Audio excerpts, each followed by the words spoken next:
what we're looking at tonight, and we'll get into the Native American dance team. You're looking at an S2, and the way you tell the difference in our S2 A and B is you look for the tail of the deer, and the more white on the tail, you've got an A. If you don't have any white or very, very sliver of white, you've got a B. But usually I look for the white on the tail, and that tells you. So when this patch started, they were essentially restricted 2 per life, and that's the way a lot of things were back then. And then in 62, we got into I call it a pinch with the council. They needed to make some money. Jay Ruckin was always wanting to make money, and Chief came up with this good idea about having the Indian pageant. We had one down at the Camp Ananwa that was done every summer with the staff. And you can see that this is IP, which stands for Indian pageant. And the 62 was the year. It went on a couple of years afterwards. I've read in our history books. I don't know. I graduated from high school in 62, and then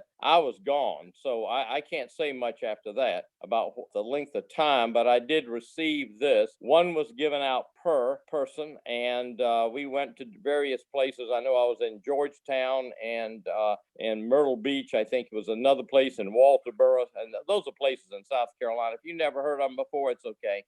It'll be all right. Chief got us about a half loom run of these with the IP62s, and the way that you start differentiating these Native American patches is you look on the back of them, and that's one of the things we won't be showing tonight. If you ever get into a situation that you are wanting to buy, purchase, trade, or what have you, you get in touch with me and I'll give you the backs, but the backs of the part. But these were professionally made, so they have a gauze back on them. And the next slide starts getting into a little bit more here. That first one, we had about 110 to 120 patches made. Now we're talking about the dance team that went in and won something. So, it's just like anything else. You scream and holler when your lodge does something wonderful, and they did something wonderful in 1963. This was at 6C, so it's not the same thing as Dixie now. We essentially started Dixie in 52. We were the first lodge with it, and then they immediately took us out and put us in 6C. Apparently, that wasn't a good thing for us, and Muskogee Lodge was up in Columbia to be in, and so they moved us, and so we were in 6C. And to what we were told, 63 was a year they won, and there you can see that white on the tail of the deer. So that starts telling you real quick when you're looking at this that this is a S1A. And the 63 and the dancers, these were done attached to it. So they were not sent off and had them professionally made at that time. Chief Ruckin Newberry had to agree to this. In fact, he was the one that designed that S2, and he put it out there for us. And of course, we said, thank you, sir, and we were delighted to have it. So these were about, from what the number that was given to me, 50 of these made in 1963. The 67 was the same thing happened again. Lightning struck twice. And in 67, there were 25 of them made. So you can look at that S4 and the S3. If you say, what's the difference? About 25 flaps. And those were given one per person. I'm assuming they gave one to a coach, whoever the advisor was, and that type of thing. But they did not distribute them to the lodge as it was told to me. Both of those I had to trade for. And when you are going out and you're obtaining dance team flaps, you know as well as I do, they're pretty expensive. And the reason being, the kids only get one. You have to be in certain requirements to get them.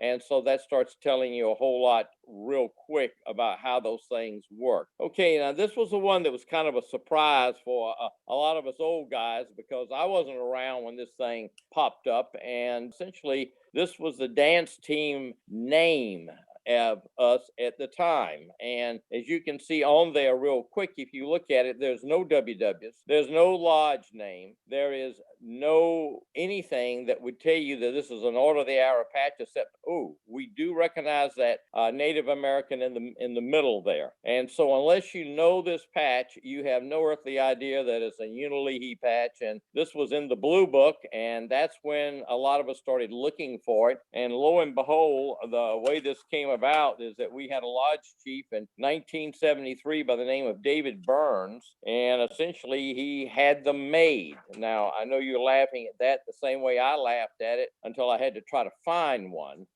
David tells me there were 20 of them made. He put a plus on it, so maybe one or two more. But I didn't see David until at one of our 75th anniversaries.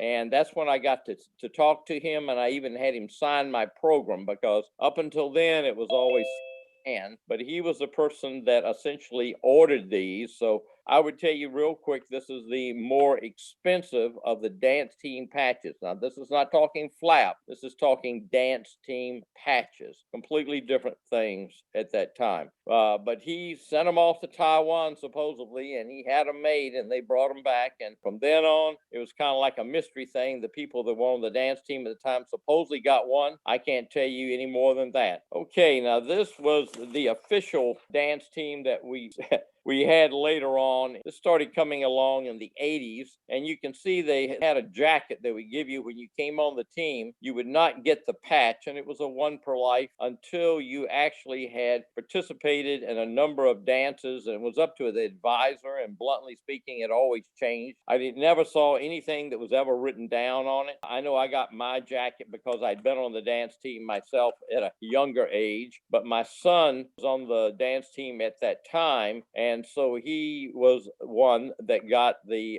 jacket, and then he had a patch to put on it. These jackets would vary all the way from the simple nylon jacket, non-line, to those that had some lining in them, and so they varied. And the dance team advisor, he was one that had a lined one for his mom, who had one without a patch, and had one for his wife, who had one. And so she was also an advisor, but I do have those, so you would sew it on. My son's never made it to the back of the jacket. It is in the collection. The runs of these, the first run had 100.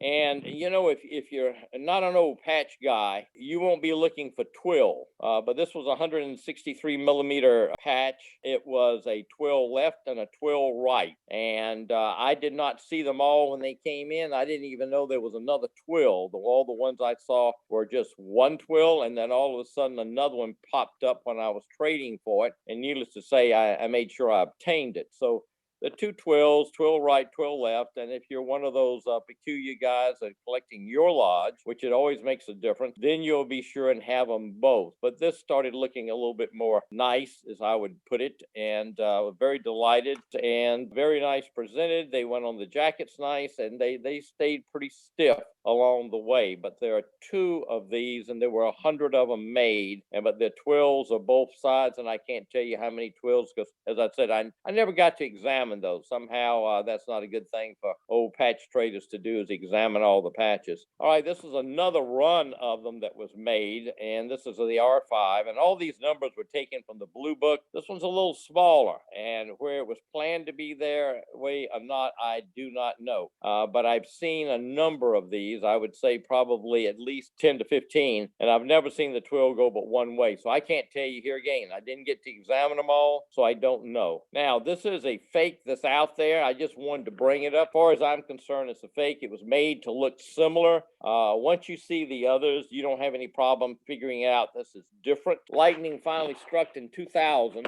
and Unali'yi Lodge won the national sing team at NOAC. And this was, of course, a great delight to the lodge. The lodge had these patches made. The patch was designed by James Barden. I kind of cleaned it up a little bit, and he wanted a black and a red border on it, and so it goes halfway around. This was the only one I'd ever seen at the time, and you can have them made that way. Now, that black and red one, those, we had about 210 of them. They were sold for $10 each, and the proceeds from that went to the dance team sing team. And so that was our S44. For those that had been on the delegation going to NOAC in 2000, each one of those got a silver mylar. And that silver Mylar, I was there, but I was like some of you other folks, I was not doing anything other than trading patches. And at that time, they had that regulation,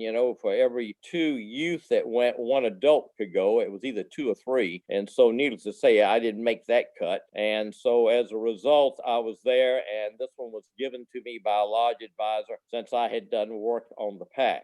And so, those we think are somewhere around 50 of them. That's how many I would guess, and that's strictly a guess. And finally, the last one was for those people on the drum. Now, those were six people. That's a gold Mylar, and it's got the name of the person on there, and you can see that name if you magnify it and bring it up, and it is John Kohler.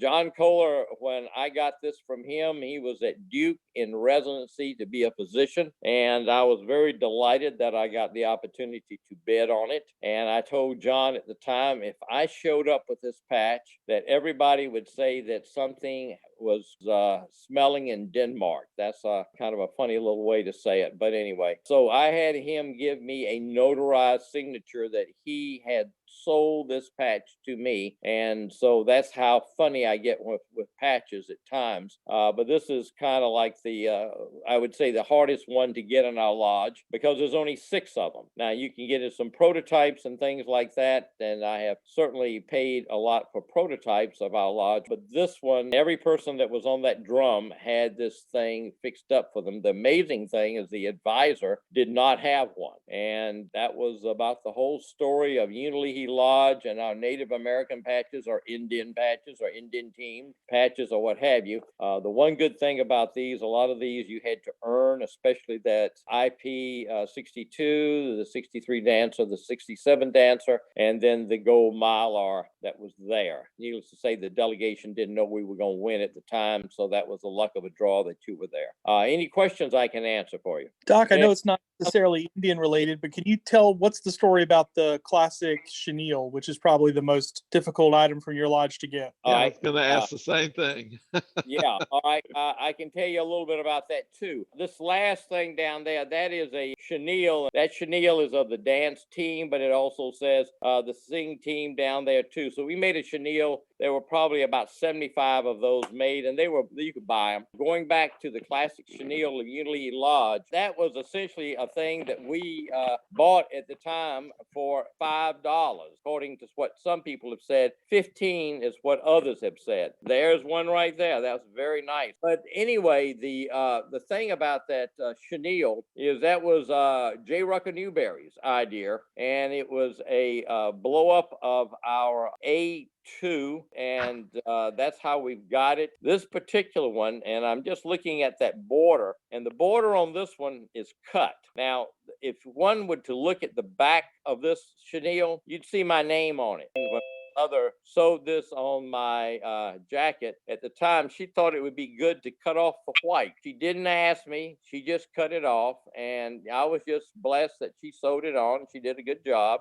and I'm delighted now I have one that has the border all the way around it. What year was that issued? That was in about 55 to 57. We had them. Not a lot of people were buying them. I bought one, but my dad didn't. He was a lodge advisor for the lodge, and we just it was a lot of money back then, and so you just did not spend that at the time, and so that's the best way to explain it.